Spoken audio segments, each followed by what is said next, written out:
Hey guys, out here with Mr. Ron Burgundy today. It's probably going to rain soon, so we won't be out here for a terribly long time. He's another one that's probably just going to mostly sit here. He's not super fired up today. He's not looking bad, but he's not looking his best. Got a sticker there just to remind people or anybody that's new, I still have some stickers available. You can either get them with the purchase of a snake, or I also sell them in quantities of 1, 2, 3 or more, whatever you're interested in there, we can make happen. So those are available. That is Miss Stevie on there, who was in the first ever video on the channel. I did sell her, but she was the snake I picked a while back to make my watermark, and I just used my watermark to make the stickers there. So those are available. They're, decent size, quality stickers. You can feel a nice weight to them. They're good. I have one on my incubator. It's holding up just fine. So Ronnie boy here, you guys have seen a couple of times. Nice dark head on him. Real nice kind of burgundy red colors. Which is what I was shooting for in this pairing, as I've mentioned in the past with him. The problem is I just can't get him to breed. He may be a she, or maybe he's just not into the ladies at this point in his life. He is 4 years old now, so he is at the point where he should be breeding. So we will try him again this winter, and I'm going to do everything in my power to get him prepared and ready to go. I made sure last year, even though he wasn't breeding, that he spent decent amounts of time with the females, so that he was in there. He's used to their cages a little bit because they're in a bigger cage than he is. Especially when it comes to putting him in with that big T-positive girl. She can be a little intimidating because she's 6'8" and he's probably, I don't know, if I had to guess, I'd say about 42 inches. Just a rough guess. So 42 inches to, 80 is quite a significant size difference.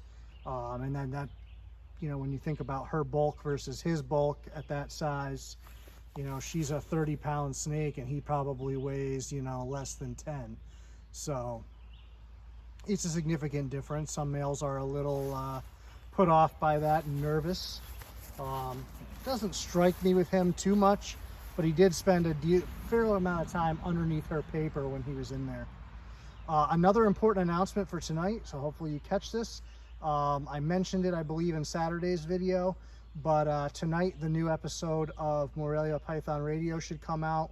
I talked to the guys, I think on Friday for that. Yeah, it was Friday. So Friday night, we talked for about 2.5 hours. So that should be out. Sounds like it's just about starting to rain. So definitely check that out. Give that a listen. Also, if you guys haven't noticed, or I don't know if I said something on Saturday, I did hit over 1,000 subscribers, so now I can do live videos from mobile. I will probably try to set something up and do a first live video this weekend. And what I'll do is try to set a time frame so you guys are paying attention. But if you don't have your bell notifications on, turn those on. I don't really know if it gives you notifications every time someone goes live that you follow, or only if the notifications are on like that for all. But just turn that on and then you for sure won't miss it. Actually got a little movement here. It's exciting. He probably senses the weather coming in too, so he's probably thinking about looking for a spot to hunker down. They're pretty in tune with that stuff. His mother hates being sprayed with water or having water poured on her.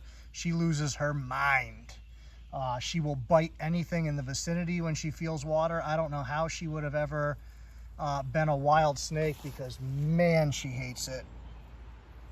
Looks like a little piece of shed stuck there.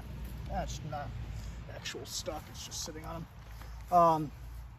But yeah, she absolutely loathes it. I've never had to spray him or dump water on him, so I don't know how he handles it, to be honest. But with her, she can have chronic shedding issues, as she has had for about 3 years now. Actually going on 4, because it all started when she was gravid with him. But yeah, so I don't know what it is. She just absolutely hates it. She's the only snake I have that I know of that goes berserk like that. And I mean, she'll bite herself. She doesn't care. And she's a docile snake. She's not like throw her over the shoulder, walk around the house docile. I don't think she would tolerate that for very long, but I can pick her up, I can take her outside, you know, I can move her from here to there, things like that. She's not looking to bite anybody or anything, but man, she hates water. So don't forget about the stickers. Don't forget about checking out Morelia Python Radio. If you don't anyway, even if you don't listen to the episode I did, they have like 400, and I think that was episode 461 or something that I was on with them. So there's a lot of great podcasts out there that I like to listen to. They get a wide variety of people on there. Lori's been on there. Riley was just on there, I think, the week before I was. You know, Scott's been on there. Rumbley's been on there. I think Sullivan did an episode with them. I know Ryan Young's been on there. Nick Mutton's been on there. Just, you know, wide variety of people. Minatola, I'm sure, has been on there. I know he has, actually. I remember them talking caging. But yeah, it's definitely worth checking out if you haven't checked them out before. I know it says Morelia, so you think that it's just that, but they do cover pretty much everything. There's people on there talking about colubrids, people on there talking about bloods and short tails, white lips, olive pythons, carpet pythons, you know, rough scales, whatever it is, chances are they've covered it at some point. So definitely check that out.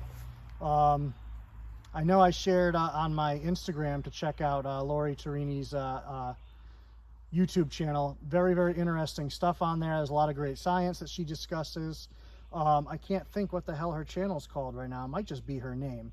I'll try and see if I can put a link to it in the comments on here so you guys can check that out. Like I said, I shared it on Instagram, I think, but just really cool stuff. She does a lot of stuff where she lets her snakes roam around a little bit and does some videos with that. And then she does a lot of behavioral stuff with snakes too that not a lot of other people are doing or even talking about. So if you're interested in the science of that kind of stuff, definitely check that out. I learned some stuff from there for sure already, and I've only caught maybe, you know, 8 or 9 of her videos at this point. I just don't get a lot of time. I also noticed Zach Green has been more active on his channel. He's had it for a couple years, but he wasn't really posting anything until recently. So he's putting up some videos, so check that out too. You guys that are here for bloods and short tails, Zach has some nice stuff. So check him out and encourage that. And I'll try to link that too if I can. I'm really, really tech retarded. You guys know this, but I will try to do what I can. I'm going to spend a little more time out here with Mr. Burgundy. You know, actually hang out with him a little bit instead of just yakking while he's moving around. And then I will upload this Thursday. I'll try to give you a time frame for when I can go live on Saturday or Sunday. The plan is loosely to swing up to Nerd this weekend. I'm just trying to plan the logistics and everything around everybody's schedules. But if I do that, I'm sure I'll shoot a video while I'm up there, whether it's live or whether, you know, a video for the channel later on. So look forward to that. If you guys have input or ideas on what you'd like me to try to do while I'm up there, you know, shoot on it and maybe I'll listen. Probably not, because I do what I want, but you never know. I'm just happy Ronnie's moving around a little bit for you. Most of these short tails never do anything for you. What I got to do is get the big T positive out here and get her on the ground. She's a mover, and I can get her moving pretty quick sometimes with a little encouragement. You know, quick by short tail standards, but it's really cool to see a snake of that size and build move quickly. I had a video of it years ago that I shared on Facebook that was pretty popular, but I'd like to get a new one with the better phone and you know, shooting it the right direction so it looks better on YouTube. So we will try to do that in the future at some point. Look how nice he looks. It's amazing just as the lighting changes outside a little bit, how much deeper red you can see than when I started this video. It's cool how lighting can affect that so much. But he's just a smoking animal and one that I'm very, very proud of. Be a lot prouder if you would breed. So you guys talk to my boy here, talk some sense into him real quick. Tell him to stop holding out on me, because lots of people want babies from that pairing and I can't make it happen. Actually, there's 2 pairings that people want babies from with him. My big T positive girl and his mother, who I'd like to put him back to and just shoot for some really, really high quality red, deep reds. I know a lot of people get into like the real, I don't know what you would call it, but lighter reds. I like the deeper, darker reds where he's headed to and where his mother's at. I got to get his mother on the channel at some point so you guys can see her, because she is smoking. we shall see you guys.